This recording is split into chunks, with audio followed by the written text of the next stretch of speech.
আমার প্রিয় মা বোন, আমি কোরআন এবং হাদিসের আলোকে 11টি বিশেষ নসিহা পেশ করতে চাই, যেগুলো আপনাদের জীবনকে আলোকিত করবে, দুনিয়াতে আপনাদেরকে মর্যাদার আসনে আসীন করবে, আর আখিরাতে আল্লাহ তাআলার কাছে আপনারা প্রিয় বান্দী হিসেবে উপস্থাপিত হবেন, আল্লাহর কাছে আল্লাহর প্রিয় বান্দী হিসেবে উপস্থাপিত হয়ে জান্নাত লাভ করতে পারবেন। এরকম 11টি পরামর্শ বা নসিহা আপনাদের প্রতি আমার। নাম্বার 1, কোরআন এবং হাদিসের জ্ঞান অর্জন করা। এটা সকল পুরুষ এবং নারী সকলের জন্য ফরজ। কোরআন এবং হাদিসের জ্ঞান অর্জন করা আমাদের জন্য ফরজ। আমরা অনেকেই আছি যারা ইসলামের ফরজ বিধিবিধানগুলো জানি না। আমাদের যেগুলো অবশ্য কর্তব্য সেগুলো আমরা অনেকে জানি না, শুধু নামে মুসলমান। গতানুগতিক কিছু কাজ করি, হাতে গোনা কিছু ইসলামের নামে কাজ করি, বাস মনে করছি আমি মুসলমান হয়েছি। আপনাকে ইমান সম্পর্কে জানতে হবে। আপনার ইমান কিভাবে আনতে হবে, কি কোন কোন বিষয়ের প্রতি বিশ্বাস থাকতে হবে, কি বিশ্বাস থাকতে হবে, আল্লাহ সম্পর্কে বিশ্বাস থাকতে হবে। ইমান সম্পর্কে অনেক ভুল ধারণা আমাদের আছে। আমরা আল্লাহ সম্পর্কে বিস্তারিত জানি না, আখিরাত সম্পর্কে জানি না, নবী রাসূল সম্পর্কে জানি না। এগুলো সম্পর্কে সঠিক জ্ঞান অর্জন করতে হবে। 5 ওয়াক্ত নামাজ এর বিধিবিধানগুলো, কখন কোনটা পড়তে হয়, ওয়াক্ত কখন থাকে কখন যায়, অনেক মহিলা আছেন জানেন না, অনেক নারীরা আছেন, অনেক পুরুষরা আছেন জানেন না। এগুলো জানতে হবে। ইসলামকে জানাটা অনেক গুরুত্বপূর্ণ। আর জানার জন্য কোরআনে কারীম বুঝে পড়বেন, হাদিস বুঝে পড়বেন, মাসলা মাসাইলের বই পুস্তক বুঝে পড়বেন ওলামাদের তত্ত্বাবধানে থেকে, এবং কোরআন এবং হাদিস শেখার যত ভালো আয়োজন উদ্যোগ আছে সেগুলোতে শামিল হবেন, জ্ঞান অর্জন করবেন। এটা ইসলামের গুরুত্বপূর্ণ একটা ব্যাপার। জ্ঞান অর্জন যদি না করেন তাহলে আপনি ইসলামের কোনো কাজ করতে পারবেন। ইসলামের সবকিছুর আগে হলো জ্ঞান অর্জন করা। সবকিছুর আগে ইসলাম সম্পর্কে ইলম অর্জন করতে হবে, কোরআন হাদিসের নলেজ অর্জন করতে হবে। নাম্বার 2, 5 ওয়াক্ত নামাজ। নবী সাল্লাল্লাহু আলাইহি ওয়াসাল্লাম জান্নাতে, মেয়েদের জান্নাতে যাওয়ার শর্টকাট যে সিলেবাস দিয়েছেন, শর্টকাট যে ওয়ে বলেছেন, 4টা শর্ত দিয়েছেন, এর মধ্যে থেকে একটা হলো 5 ওয়াক্ত নামাজ ঠিকঠাক মতো যদি আদায় করেন। অনেক মহিলারা আছেন যোহরের নামাজ আসরের সময় গিয়ে আদায় করেন, আসরের কাছাকাছি আদায় করেন, কারণ গৃহস্থলী কাজে ব্যস্ত থাকেন, রান্নাবাড়ার কাজে ব্যস্ত থাকেন, গা গোসল নিয়ে ব্যস্ত থাকেন। করছি করে এই রান্নাবাড়া করা, সবাইকে খাবার দাবার দেওয়া, ছেলে মেয়েকে খাবার দাবার দেওয়া, ঘর ইত্যাদি মোছা ধোয়া, এগুলো করতে করতে, নিজের গোসল করতে করতে 3টা 3:30 বেজে যায়। অনেক সময় আসর ওয়াক্তের কাছাকাছি গিয়ে তারপর যোহর নামাজ আদায় করেন। খুবই গর্হিত একটা কাজ। আমার মা বোনরা সতর্ক থাকবেন এ ব্যাপারে, যে নামাজ সময় মতো আদায় করতে হবে। শয়তান আপনাদেরকে একটা ভুল কথা বলে ধোঁকা দেয়, সেটা হলো যে আমি রান্নাবাড়া করছি যে পোশাকে, এই পোশাকে কিভাবে নামাজ পড়বো, তাহলে আমি গোসল টোসল করে একটা নামাজ পড়বো। আর গোসল তো আর সহজে করা হয় না। রান্নাবাড়ার পরে সবাই বাড়ায় খাওয়াই দেওয়া, এরপরে ঘর দুয়ার পরিষ্কার করা, এরপরে সব কাজ শেষে গোসল করা, তারপরে গোসল করে এসে নামাজ পড়া, এসব করতে করতে শয়তান আপনার নামাজটা অনেক পিছায় দেয়। মনে রাখবেন, আপনি যে পোশাকে কাজ করতেছেন ওই পোশাকে যদি দুর্গন্ধ না থাকে, খারাপ না থাকে, ভালো পোশাক হয়, তো ওই পোশাকে আপনি নামাজ পড়তে পারবেন। দুর্গন্ধ থাকলেও শরীরকে ফ্রেশ করার ব্যবস্থা আছে, আপনি ফ্রেশ করে আপনি নামাজে দাঁড়ায় যাবেন। এরপর নামাজ পড়ে বাকি কাজ করবেন। কাজকে বলবেন না যে নামাজকে বলবেন না যে আমার অনেক কাজ আছে, এগুলো শেষ করে নামাজ পড়বো। শয়তান আমাদেরকে ধোঁকা দেয়। এই জন্য মা বোনরা 5 ওয়াক্ত নামাজ সময় মতো আদায় করবেন, ঠিকঠাক মতো আদায় করবেন। অনেক মা বোনরা আপনারা নামাজ পড়েন, নামাজ হয় না। বাংলাদেশে বেশিরভাগ মহিলাদের, নারীদের মধ্যে একটা ভুল আছে নামাজ প্রসঙ্গে, সেটা হলো যে নামাজের মধ্যে সতরটা ভালো করে ঢাকেন না। সতর কি? মেয়েদের নামাজের মধ্যে মুখমণ্ডল ছাড়া, 2 হাতের কবজি ছাড়া তাদের মাথা থেকে পা পর্যন্ত পুরো শরীর তারা ঢেকে রাখবে। আজকাল নামাজের ওড়না পাওয়া যায়, এই ওড়নাগুলো পড়লে এই মুখমণ্ডল ছাড়া 2 হাত এক সহকারে ঢাকা থাকে, এভাবে ঢেকে রাখতে হবে। আপনি যদি নামাজ পড়েন, আপনার গলা দেখা যায়, আপনার কাঁধের কিছু অংশ দেখা যায়, চুল দেখা যায়, আপনার হাতের কনুই দেখা যায়, তাহলে সেক্ষেত্রে কিন্তু আপনার নামাজ হবে। পুরো নামাজ জুড়ে এরকম খালি থাকে এগুলো, তার নামাজ হবে না। অনেক বোনরা এটা জানেন না, তার নামাজটা ঠিকঠাক মতো পড়তে হবে জান্নাতে যাওয়ার জন্য। এটা পূর্ব শর্ত নাম্বার 2। নাম্বার 3, রমজান মাসে রোজা রাখা। রোজা রাখার ক্ষেত্রে আলহামদুলিল্লাহ মা বোনরা রাখেন সাধারণত, কিন্তু রোজা রেখে গীবত, মিথ্যা, শেকায়েত, মানুষের পিছনে সমালোচনা করা, এগুলো করলে গীবত নষ্ট হয়ে যায়, মুখ খারাপ করা, গীবত, এগুলো করলে রমজান নষ্ট হয়ে যায়, রোজা নষ্ট হয়ে যায়। এগুলো করা যাবে না, এগুলোতে বেঁচে থাকতে হবে। সেই সাথে অনেক মা বোন আছেন, একটু সন্তান গর্ভে আসছে, কিন্তু সন্তান দুধ কিংবা সন্তান দুধ পান করে, এই অজুহাত দিয়ে তিনি দেখা যায় যে রমজানের রোজা ঠিক মতো রাখেন না। এটা ভুল। বরং সামান্য একটু ঠুনকো অজুহাতে রমজান রোজা বাদ দেওয়া যাবে না। যতক্ষণ পর্যন্ত শক্তি সামর্থ্য আছে রমজান রোজা ঠিক মতো রাখতে হবে। নাম্বার 3। 4 নম্বর হলো স্বামীর আনুগত্য করা। আমি সবসময় বলি এটা হলো মহিলাদের জন্য তিতা করল্লার আমল। তিতা করল্লা দিয়ে জুস বানায় খাওয়ানো, এটা যেরকম কষ্টের কাজ মানুষের জন্য, ঠিক একইভাবে মহিলাদের জন্য স্বামীর কথা শোনাটা এরকম কষ্টের কাজ। অনেক মহিলা আছে নামাজ পড়তে রাজি আছি, রোজা রাখতে রাজি আছি, তাসবিহ তাহলিল করতে রাজি আছি, কোরআন পড়তে রাজি আছি, মগর পুরুষের স্বামীর কথা শুনবো না। কেন তার কথা শুনবে কেন? আমি কি কম বুঝি? এই মানসিকতা আজ পশ্চিমা অপসংস্কৃতির যে ছোঁয়া আমাদের সমাজে এসেছে, লেগেছে, এটার কারণে আমাদের মা বোনদের মধ্যে তৈরি হয়েছে। এটা কখনো আমাদেরকে সুখী করতে পারে না। একটা ছোট মুদি দোকানেও একজনকে দায়িত্বশীল মানতে হয়, একজন মালিক হয়, একজন অধীনস্থ হয়, একজন ম্যানেজার হয়, একজন তার কর্মী হয়। এতটুকু চেইন অফ কমান্ড যদি ঠিক না থাকে, তাহলে একটা ছোট দোকানও সুশৃঙ্খল ভাবে চলতে পারে না, সেটাও বিশৃঙ্খল হয়ে যাবে। তাহলে একটা সংসার, একটা পরিবারে একজনকে মুরব্বী না মানলে কিভাবে সেটা চলতে পারে? অবশ্যই একজন নারী তার স্বামীকে অভিভাবক মানবেন, মুরব্বী মানবেন, তাকে মেনে চলবেন। শুধু ইসলামই বলে নেই, পশ্চিমা দুনিয়ার মানুষরাও স্বীকার করে। সাবেক মার্কিন প্রেসিডেন্ট বারাক ওবামার একটা আত্মজীবনীমূলক লেখা ধারাবাহিকভাবে বাংলাদেশে একটি জাতীয় গণমাধ্যমে প্রকাশ হয়েছে অনেক বছর আগে, আমি পড়েছি। সেখানে তিনি পরিষ্কার করে বলেছেন যে আমার দাদি নানীরা পারিবারিক জীবনে যতটা সুখী ছিল, এখন আমাদের স্ত্রী আমাদের মেয়েরা ততটা সুখী না। অথচ তাদের তাদের এত বেশি শাড়ি চুড়ি, এত বেশি সাজগোজ, এত বেশি সুখ সমৃদ্ধির উপকরণ ছিল না আজকের মেয়েদের যতটা আছে। পারিবারিক শান্তি তখন যতটা ছিল এখন তার ধারে কাছেও নেই।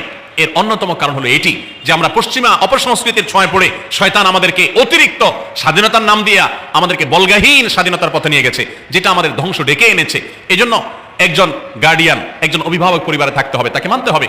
আপনি নারী হিসাবে আপনার স্বামীটাকে যদি মনে হয় একটু বোকা কিসিমের, সে বুঝে না, আপনি অবশ্যই ডেফিনেটলি আপনি তাকে বোঝাবেন, আপনি তাকে আপনার মতামত বলবেন, তারও কর্তব্য আপনার মতামত গ্রহণ করা। কিন্তু এর মানে এই না যে আপনি তাকে ডিনাই করবেন, পাত্তা দিবেন না, অবজ্ঞা করবেন, তার কাছে জিজ্ঞেস করা ছাড়া যেদিক সেদিক যাবেন, যা খুশি তা করবেন, এটা উচিত না। আপনার জান্নাতে যাওয়ার প্রয়োজনে ওই যে তিতা করল্লা বলেছি, সে যদি কোনো দিক থেকে তাকে মানতে আপনার কষ্ট হয়, আপনার থেকে সে পিছিয়ে আসে বুদ্ধিতে জ্ঞানে, তারপরে একটু কষ্ট করে ঢোক গিলেন, একটু কষ্ট করে সবর করেন, শুধুমাত্র জান্নাতের আশায় আল্লাহ তাআলা আপনাকে মর্যাদা দিবেন, দুনিয়াতে বড় করবেন, আখিরাতে বড় করবেন। অনেক সময় দেখা যায় পুরুষতান্ত্রিক সমাজে আমাদের দেশে দেখা যায় যে পুরুষদের নানা অনাচারে মেয়েরা অতিষ্ঠ হয়। একটু সবর করেন, সন্তান সন্ততি বড় হবে, তখন আর পুরুষের এই সমস্ত জুলুম থাকবে না, পুরুষ তখন দৌড়ের উপরে থাকবে।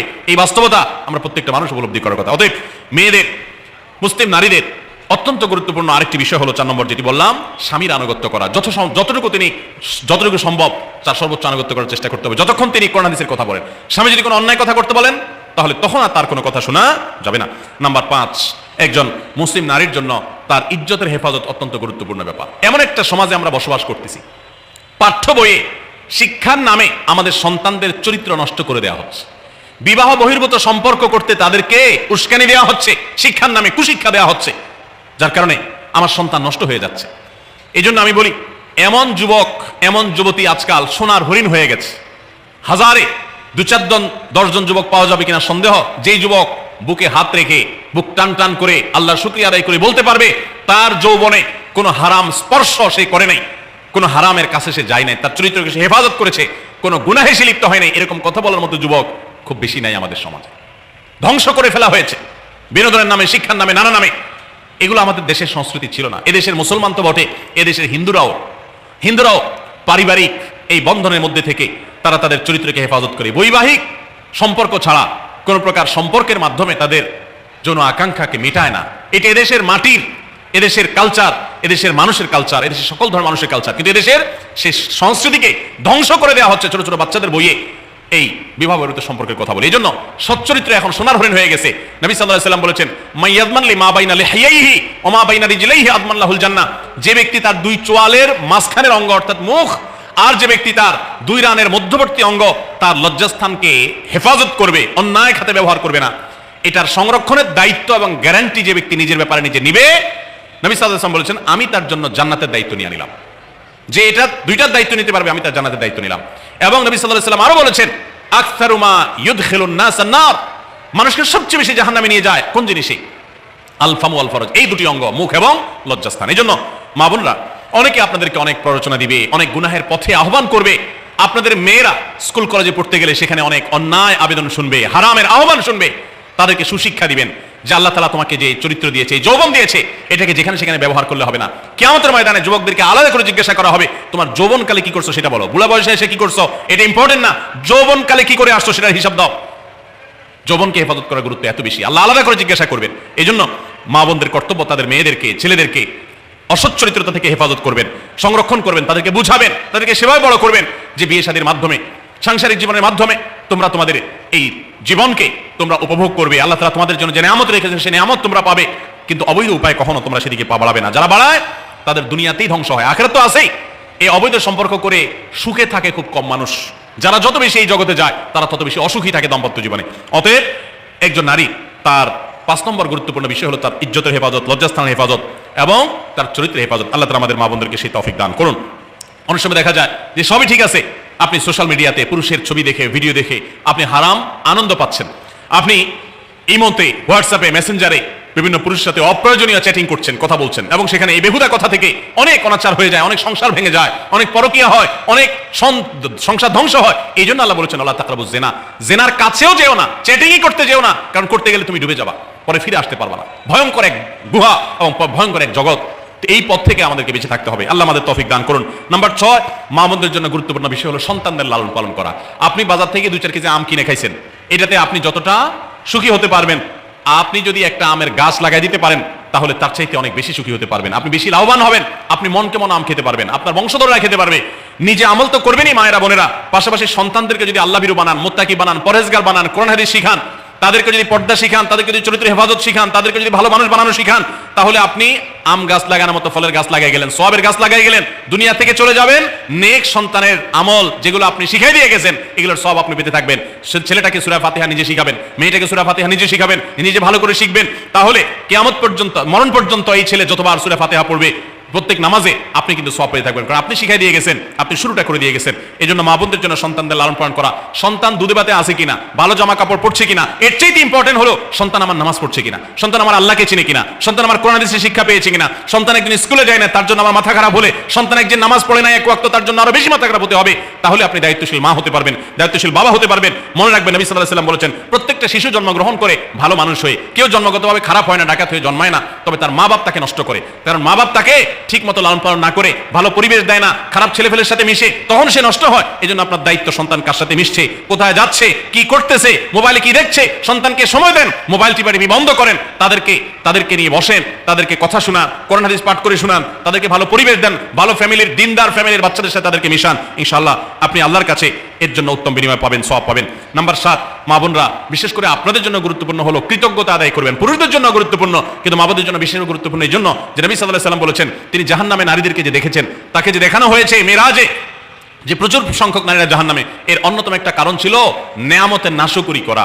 পুরুষদের মধ্যেও নাশকরির কারণে বহু পুরুষ জাহান্নামে যাবে। মা বোনরা স্বামী এবং নিজের জগতে যতটুকু আল্লাহ তাআলা দিয়েছেন এতটুকুর উপর শুকর আদায় করবেন। আপনার স্বামী মানুষটা তার হয়তো মুখটা খারাপ কিন্তু তার শরীরটা ভালো আছে, সে আপনাকে উপার্জন করে এনে খাওয়ায়। অনেক মহিলা আছে তার স্বামী হয়তো অ্যাক্সিডেন্ট করে পঙ্গু হয়ে গেছে, সে হয়তো বিছানা শুয়ে বাকি জীবন কাটিয়েছে, তার কষ্টের কোনো শেষ নাই। আপনার স্বামী হয়তো বা তার কোনো দিক থেকে দুর্বলতা আছে, আবার বহু দিক থেকে তার ভালো গুণ আছে। একই কথা পুরুষদের জন্য ইসলাম নির্দেশ করেছে যে তার স্ত্রীর একটা গুণ খারাপ দেখে যদি তার কষ্ট লাগে তো সে চিন্তা করলে 10টা গুণ ভালো দেখবে, সেটা দেখে শুকর আদায় করা উচিত। এই শুকরিয়া আদায় করা ছাড়া পুরুষ হোক নারী হোক কে আল্লাহ প্রিয় বান্দা হতে পারবে না। এজন্য আল্লাহর কাছে শুকরিয়া আদায় করবেন। মায়েরা বিশেষ করে শ্বশুরের বাড়িতে যাওয়ার পর প্রথম অনেক কষ্ট হয়। আমি সবসময় বলি, শ্বশুর বাড়িতে যাওয়ার পর মেয়েরা আমাদের দেশে নানান জুলুম নির্যাতন সহ্য করতে হয়। শাশুড়ি বাঁকা চোখে দেখে, সব শাশুড়ি না, অনেক শাশুড়ি, অনেক সময় ননদরা বাঁকা চোখে দেখে, স্বামী লোকটা জ্বালায় নানাভাবে, দেবররা জ্বালায় নানানভাবে, মানুষ খোঁচাখুচি করে, কষ্ট দেয়। একটু ধৈর্য ধারণ করেন, আল্লাহ তাআলা আপনার সংসারে যখন 2-4টা সন্তান দিবে, এরা যখন বড় হয়ে যাবে, এগুলো সব আপনার বাহিনী হয়ে যাবে, তখন দেখবেন ওই বুড়া আস্তে আস্তে চুপসে গেছে, বুড়ার বড় কোনো গলা নাই, বড় কোনো কথা নাই, কারণ পোলাপান সব মায়ের পক্ষে থাকে, বুড়া সব আস্তে আস্তে সাইজ হয়ে যায়। এই জন্য মা বোনরা সবর করবেন, ধৈর্য ধারণ করবেন, খবরদার ধৈর্য হারা হবেন না, শুকর আদায় করবেন। নাম্বার 8, কখনো মুখ খারাপ করবেন না, গালিগালাজ করবেন না, অভিশাপ দিবেন না। অনেক সময় পোলাপান একটু উল্টাপাল্টা করলে তাদেরকে অনেক মা অভিশাপ দিয়ে দেন, গজব ঠাডা দিয়ে দেন, বদদোয়া করেন, মুখ দিয়ে খারাপ কথা বলে ফেলেন। এগুলো খুব খারাপ জিনিস। নবী সাল্লাল্লাহু আলাইহি ওয়াসাল্লাম বলেছেন, যদি কাউকে গজব ঠাডা দেওয়া হয় এটার উপযুক্ত না হলে যে দেয় তার উপরে এসে পড়ে, এরকম ভয়াবহ একটা বিষয়। এই জন্য কোন অবস্থাতে এগুলো যেন না হয়। এবং মেয়েদের জাহান্নামে যাওয়ার অন্যতম একটা কারণ এটাও যে তাদের মধ্যে, অনেকের মধ্যে, আমি সবার কথা বলছি না, যে এই ধরনের গালিগালাজ করা, অভিশাপ দেওয়ার বদস্বভাব আছে। এই বদস্বভাব বহু পুরুষের মধ্যেও আছে, সবাইকে ছাড়তে হবে। নাম্বার 9, আত্মীয়তার বন্ধন রক্ষা করার পরে দায়িত্বশীল হতে হবে। স্বামীকে স্বামীর ভাই বোনের সাথে সম্পর্ক ভালো রাখতে কখনো বাধা দিবেন না। অনেক মহিলা আছে বোকার মতো কাজ করে। স্বামী যদি স্বামীর ভাইকে টাকা পয়সা দেয় সে অপছন্দ করে, স্বামী যদি স্বামীর বোনকে টাকা পয়সা দেয় সে এটাকে পছন্দ করে না, মা বাবার খোঁজ খবর বেশি নিলে তার কাছে ভালো লাগে না। এই মহিলা হলো নির্বোধ। কেন নির্বোধ? কারণ নবী সাল্লাল্লাহু আলাইহি ওয়াসাল্লাম বলেছেন যে মান সাররাহু আন ইউবসাতাহু ফি রিজকিহি আও ইউনসালাহু ফি আথরি ফালিয়াসিল রাহিমা, যে ব্যক্তি চায় তার রিজিকে আল্লাহ বরকত দেখ, তার হায়াতে বরকত দেখ, সে যেন রক্ত সম্পর্কে আত্মীয়দের সাথে সম্পর্ক বেশি ভালো রাখে। তাহলে আপনার স্বামীর রিজিক বেশি হোক, টাকা পয়সা বেশি হোক, তার হায়াতে বরকত হোক, এটা যদি আপনি চান তাহলে আপনি বরং তার উৎসাহিত করা উচিত। তোমার ভাইটার খবর নাও, তোমার বোনটার বাড়িতে যাও, তোমার মা বাপের খেদমত করো, তাদের সাথে যত সম্পৃক্ত থাকবে আপনার স্বামী আল্লাহ তাআলা তত বরকত দান করবেন। এই জন্য তাকে সেটা করবেন। আবার পুরুষদের উচিত মেয়েদেরকে সুযোগ দেওয়া, তারা তাদের বাপ, মেয়েরও তো কর্তব্য আছে তার বাপ মার প্রতি, বাপ মার খেদমত করবে, বাপ মার জন্য হাদিয়া তোফা দিবে। অনেক পুরুষরা আছে মেয়েদের পাওনা অধিকারই দেয় না, হাদিয়া তোফা করতে দিবে, তাদের মহরটাই দেয় না, তাদের হাত খরচ দেয় না, আলাদা কিছু হাত খরচ দেওয়া উচিত যে তার মতো সে খরচ করবে, তার মা বাপের জন্য খরচ করবে। এগুলোর বিনিময়ে আমরা আল্লাহর কাছে জান্নাত পাবো। অতএব এই আত্মীয়তার সম্পর্ক রক্ষা করা গুরুত্বপূর্ণ। নাম্বার 10, সাদাকা করবেন। সাদাকা জাহান্নাম থেকে মুক্তির কারণ। নবী সাল্লাল্লাহু আলাইহি ওয়াসাল্লাম জাহান্নামের ব্যাপারে সতর্ক করেছেন আপনাদেরকে, আমাদের সবাইকে। অতএব সাদাকা দিলে জাহান্নাম থেকে মুক্তির একটা পথ আমরা পাই, সুগম হয়। এবং নবী সাল্লাল্লাহু আলাইহি ওয়াসাল্লামের সময় মহিলা সাহাবীরা তাদের গহনা খুলে আল্লাহর রাস্তায় দান করতেন। এজন্য মসজিদ, মাদ্রাসা, বিভিন্ন গুরুত্বপূর্ণ যে দানের খাতগুলো আছে সেগুলোতে বেশি বেশি দান করবেন, বেশি বেশি আল্লাহর রাস্তায় ব্যয় করবেন, যতটুকু তৌফিক আছে ততটুকু। এখন মহিলা দান করবে কোত্থেকে? পুরুষরা মহরের টাকাই পরিশোধ করে না, বেচারা দান করবে কোত্থেকে? এই জন্য পুরুষরা দায়ী হবে। এবং মহিলারাও তাদের মহরের টাকা যেন অনাদায় না থাকে, তারা যেভাবে চেষ্টা করলে হয় সেভাবে চেষ্টা করবেন। এবং তাদের হাত খরচ আলাদা দেওয়া উচিত, এবং তারা পর্দার মধ্যে থেকে তাদের মতো উপার্জনও করতে পারেন, সেটাও শরীয়ত তাদের জন্য সুযোগ রেখেছে। যেভাবে হোক তারাও সাদাকার চেষ্টা করবেন। 11 নম্বর সর্বশেষ হলো সময়ের অপচয় করবেন না। এখন এমন একটা সময় চলছে, বেশিরভাগ মানুষ জাহান্নামে যাবে যেই কারণে আজকের যুগে সবচেয়ে বেশি আমরা বিপদগামিতার মুখে যাচ্ছি, যে কারণে সেটার অন্যতম হলো এই স্মার্টফোনের অপব্যবহার। আমরা অনেকে আছি টেলিভিশনের বিভিন্ন সিরিয়ালে আসক্ত, অনেকে আছি বিভিন্ন নাটক সিনেমায় আসক্ত, অনেকে আছি ফেসবুক এবং ইউটিউব এগুলোতে আসক্ত। বিশেষ করে মা বোনদেরকে বলছি, অনেকেই আছেন এখনো রিমোট ছাড়া তার পেটের ভাত হজম হয় না, সারাদিন রিমোট হাতে বসে থাকেন, একটা পর একটা সিরিয়াল এবং চ্যানেল পাল্টাতে থাকে। মনে রাখবেন, সফল ইমানদার হতে হলে এই অনর্থক কাজ না ছাড়লে আপনি সফল ইমানদার হতে পারবেন না। অনেকে নামাজও পড়ে আবার সিরিয়ালও দেখে, অনেকে আছেন ফেসবুকে ঘন্টাকে ঘন্টা, ইউটিউবে ঘন্টা ঘন্টা সময় নষ্ট করেন। এর জন্য আল্লাহর কাছে জবাবদিহি করতে হবে। কিয়ামতের ময়দানে আল্লাহ তাআলা কয়েকটা প্রশ্ন উত্তর দেওয়া ছাড়া একজন মানুষকেও নড়তে দিবেন না। এর ভিতরে একটা হলো যে তোমার সারা জীবনে কি অর্জন করেছো। সময়ের অপচয় করা যাবে না।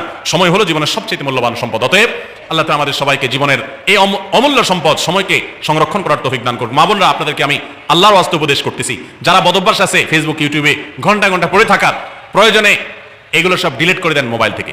প্রয়োজনে আপনি এই মোবাইল বিক্রি করে বাটন ফোনে চলে যান। নিজের বদভ্যাসকে নিয়ন্ত্রণ করতে না পারলে প্রথমে চেষ্টা করেন, এরপর না পারলে প্রয়োজনে বাদ দিয়ে দেন। আল্লাহর জন্য যদি এতে একটা করেন, কিয়ামতের ময়দানে বলতে পারেন, আল্লাহ গুনাহ থেকে বাঁচার জন্য, তোমাকে খুশি করার জন্য আমি স্মার্টফোন পর্যন্ত রাখি নাই, বাটন ফোনে চলে গেছি। আল্লাহ তাআলা খুশি হবেন ইনশাআল্লাহ বিইذنিল্লাহ। বহু মায়েরা তাদের সন্তান নষ্ট হয়ে যাচ্ছে এই মোবাইলের আসক্তি, সিরিয়ালের আসক্তির কারণে। তাদের স্বামীর সাথে সম্পর্ক নষ্ট হয়ে যাচ্ছে এই সমস্ত আসক্তির কারণে। অনেক গুনাহের পথে তারা চলে যাচ্ছেন এই সমস্ত আসক্তির কারণে। এই জন্য এগুলোকে নিয়ন্ত্রণ না করলে আপনি কখনো নেককার হতে পারবেন না। আপনার সন্তানকে মোবাইল দেখে খাওয়াবেন না। আমি আমার সন্তানকে মোবাইল দেখে খাওয়াই না। আমরা সব জায়গায় বলি মোবাইল দেখা, কার্টুন দেখায়, মোবাইল দেখায় বাচ্চাকে খাওয়াবেন না। বাচ্চা কাচ্চা এখন ক্রেজি হয়, আধ পাগল কিসিমের হয়, জিদি হয়, বদমেজাজি হয়, ভাঙচুর করে। কেন হয়? কারণ সারাদিন আপনি ওর মোবাইলে কি দেখান? কার্টুন দেখান। কার্টুন মানে কি? মার মার, কাট কাট, হ্যাঁ, সবকিছু ধ্বংস করে ফেলা, গুলি করা, বোমা মারা, হ্যাঁ, সাপ হয়ে সব খেয়ে ফেলা, এটাই তো। এগুলো বাচ্চাদেরকে ক্রেজি করে, বাচ্চাদেরকে মানসিকভাবে অসুস্থ করে, ধ্বংস করে দেয়। তাদেরকে ফিজিক্যাল খেলাধুলা, শারীরিকভাবে করতে পারে এরকম খেলাধুলার ব্যবস্থা করেন, দৌড়াদৌড়ি করার ব্যবস্থা করেন। বাচ্চারা সুস্থ থাকবে, ভালো থাকবে। মোবাইল থেকে তাদেরকে বাঁচান, টেলিভিশন থেকে তাদেরকে বাঁচান, এবং কার্টুন থেকে, ভিডিও গেমস থেকে তাদেরকে বাঁচান। না বাঁচাতে পারলে আপনার দুনিয়া আখিরাত সব ধ্বংস হয়ে যাবে। অতএব আজকের এই মাহফিল থেকে আসুন প্রতিজ্ঞা করি যে আমরা সময় নষ্ট করব না, সময়ের অপচয় করব না, প্রয়োজন ছাড়া মোবাইল হাতে হাতে ঘাটাঘাটি করব না, ঘন্টায় ঘন্টা মোবাইলকে সময় দিব না। অনেক মেয়েরা আছেন, অনেক পুরুষরা আছেন, এই একটি অপকর্মের কারণে তার শিক্ষা জীবন ধ্বংস হয়ে যায়, চাকরি নষ্ট হয়ে যায়, ব্যবসা লাডে উঠে, মা বাবার সাথে সম্পর্ক নষ্ট হয়, স্বামী স্ত্রীর সম্পর্ক নষ্ট হয়, সাংসারিক জীবন ধ্বংস হয়ে যায়, সবকিছু ধ্বংস হয়ে যায় শুধু এই মোবাইল ফোনের অনিয়ন্ত্রিত ব্যবহার করার কারণে। যারা মোবাইলকে নিয়ন্ত্রণ করতে পারেন না, ডাইরেক্ট হয়ে গেছেন, সারাক্ষণ হাতে মন চায়, তারা একটা শক্ত সিদ্ধান্ত নেন, প্রয়োজন আমি স্মার্টফোন বিক্রি করে দিব। 6 মাস 8 মাস, আপনি কিছুদিনের জন্য, 1 বছরের জন্য বাটন ফোনে চলে যান, এরপর আবার ব্যাক করলে আশা করা যায় আল্লাহ আপনাকে হেফাজত করবেন। এবং ইসলামের নাম দিয়ে, অনেকে বলে আমি ইউটিউবে ওয়াজ শুনি, ফেসবুকে ওয়াজ শুনি, ওয়াজের নাম দিয়া আপনি যে কি করেন কি না করেন সেটা আপনার আরশের মালিক সবই জানেন। অতএব যে ওয়াজ শুনতে গিয়ে আপনার আকাম কুকাম করা লাগে, খারাপ জিনিস দেখা লাগে, ওই ওয়াজ শোনার কথা আপনাকে ইসলাম বলে নেই। আল্লাহ তাআলা আমাদের সবাইকে সবগুলো বিষয় আমল করার তৌফিক দান করুন। আমরা আবারও বলছি, আজকে আমাদের মা বোনদেরকে লক্ষ্য করে বিশেষ করে যে 11টি করণীয় আপনাদের জীবনকে সোনালী জীবনে পরিণত করতে পারে, আপনাদের জীবনটাকে সমৃদ্ধ করতে পারে, সুখী করতে পারে, এবং আল্লাহর কাছে আপনাদেরকে জান্নাতের উপযুক্ত করবে। কিয়ামতের ময়দানে সুন্দর হাসি, সুখের হাসি, তৃপ্তির হাসি আপনাদেরকে হাসাবে ইনশাআল্লাহ। সেই 11টি নসিহা, সেই 11টি বিষয়ের প্রথমটি হলো কোরআন এবং হাদিসের জ্ঞান অর্জন করবেন। অনেক ভালো ভালো বই আছে কোরআন হাদিস ভিত্তিক, সেগুলো পড়বেন। দিন শিক্ষার যত আয়োজন আছে সেগুলোর সাথে সম্পৃক্ত হবেন। অনলাইনে অনেক কোর্স করা যায়, সেগুলো আপনি সম্পৃক্ত হতে পারেন। যেভাবে হোক আপনাকে কোরআন হাদিসের কথা জানতে হবে। আল্লাহ কি বলেছেন, রাসূল সাল্লাল্লাহু আলাইহি ওয়াসাল্লাম কি বলেছেন, মাসালা মাসাইল কখন কি করা উচিত, কোরআন হাদিসে কি বলা আছে, এগুলো জানতে হবে আপনাকে। যতটুকু সম্ভব জানার চেষ্টা করবেন। নাম্বার 2, 5 ওয়াক্ত নামাজ সঠিকভাবে আদায় করবেন, সময় মতো আদায় করবেন। যোহরের ওয়াক্ত বাসার কাজ কাম শেষ করে গোসল করে একেবারে 3টার দিকে একসাথে পড়বো, এটা করা যাবে না, বরং সময় মতো আদায় করতে হবে। এবং মেয়েদের যে সতর, এই সতর ঢাকার পরে সতর্ক থাকতে হবে। পুরো শরীর, মুখমণ্ডল ছাড়া যেন ঢাকা থাকে, চুল, গলা, হাতের গোছা, কোনোই, এগুলো যেন দেখা না যায়, খেয়াল রাখতে হবে। এবং নামাজ ধীরে ধীরে পড়তে হবে। অনেক মহিলা অনেক দ্রুততার সাথে নামাজ পড়েন, এবার পড়লে হবে না। নাম্বার 3, রমজানের রোজা ঠিক মতো রাখতে হবে, যথাযথভাবে রাখতে হবে। রোজা রেখে গীবত, শিকায়েত, মিথ্যা, গালমন্দ এগুলো করা যাবে না। নাম্বার 4, স্বামীর আনুগত্য করতে হবে।